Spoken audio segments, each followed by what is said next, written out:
Okay, next one, example 25. A 5000 Hz sound wave is emitted by a stationary source.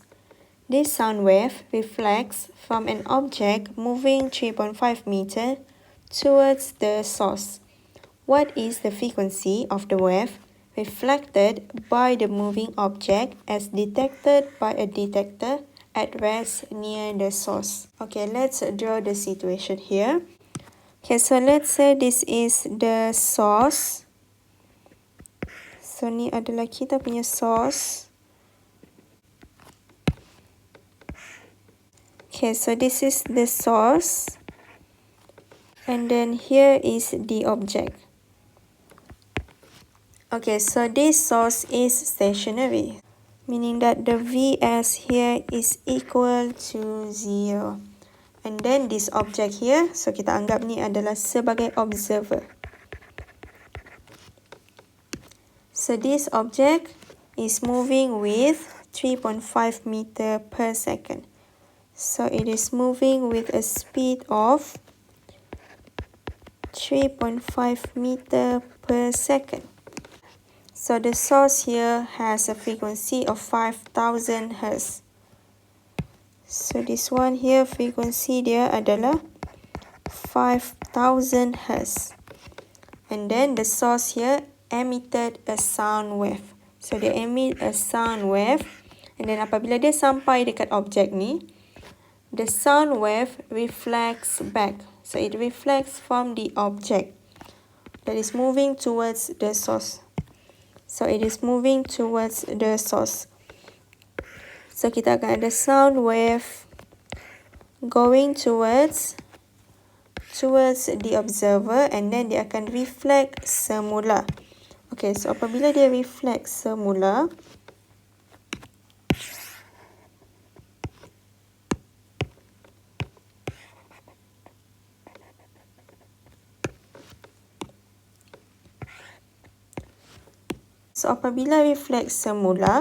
maksudnya direction tu akan jadi macam ni lah. The direction of the wave. So direction tu dia akan jadi macam ni. Dia akan reflect semula. And then soalan minta what is the frequency of the wave? Okay, frequency of this wave reflected by the moving object as detected by a detector at rest near the source. Okay, so berdekatan dengan source ni kita ada detector. Okay, let's say here. So let's say the detector is here. So this is the detector. So detector ni dia akan detect lah frequency of this wave. So this is the frequency that we need to calculate. Okay. So in the second situation here, kita sudah tidak boleh anggap this one observer, this one source. Kita kena terbalikkan the role here. So here will be the observer. Sebab dia lah yang akan observe that frequency. So detector ni yang akan observe frequency. And then object ni akan jadi source. Sebab wave ni adalah reflected daripada the object. That's why kita anggap object ni sebagai source and then detector sebagai observer. So here kamu kena ubah. This one will be O, observer. This one will be S. And then frequency is no longer the same in the second situation. Okay, so dekat sini, apa yang kita mahu adalah the frequency of the observer, which is the frequency of the detector. So in order to find the frequency of the detector, we need to know what is the frequency of the source here. Okay, we need to know what is the frequency of the source here. So in order to find the frequency here, kita kena cari dahulu berdasarkan situasi yang pertama. So observer dekat sini kita kena cari dahulu what is the frequency of the observer. So first keluarkan formula FO is equal to V plus minus VO divided by V plus minus VS Fs. So untuk situasi yang pertama, Vs adalah sama dengan kosong. So this one kena cancel. And since the observer is moving towards the source, frequency of the observer will increase. So this one increase maksudnya kita mau the whole thing here increase. So maksudnya kita akan gunakan positif. So kita boleh delete lah negatif dekat sini. So formula yang kita akan gunakan adalah V plus VO divided by V times with Fs. So masukkan the value for V here, kita akan gunakan 343 plus VO adalah 3.5 divided by V. V is 343 and then frequency of the source which is here 5000. So kita akan dapat the frequency of the observer is equal to 5051 Hz.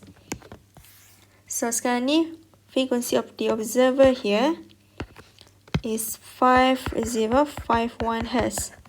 So dekat second situation, observer kita, objek kita sekarang ni sudah berubah kepada source. So frequency of the source here is the same as in here. Sebab tu adalah, so ni adalah frekuensi yang dia terima. So frekuensi yang dia terima akan reflect semula. So the frequency here is equal to 5051 Hz. And now kita mau cari the frequency of the detector here. So untuk case dekat sini observer is stationary. Okay, keluarkan formula lagi. V plus minus VO divided by V plus minus VS.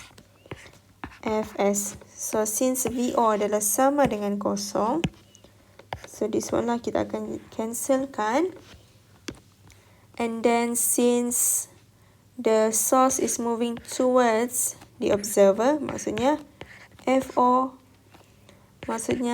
observer kena tinggi. So in order to increase this one, this whole thing need to be decreased. So in order to decrease, kita kena tolak. So here it will be minus.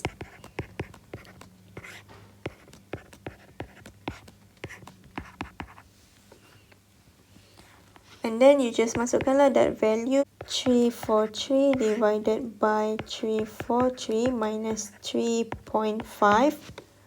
Okay, the speed of the source is still the same. And then the frequency of the source is the one that we calculated here. This one.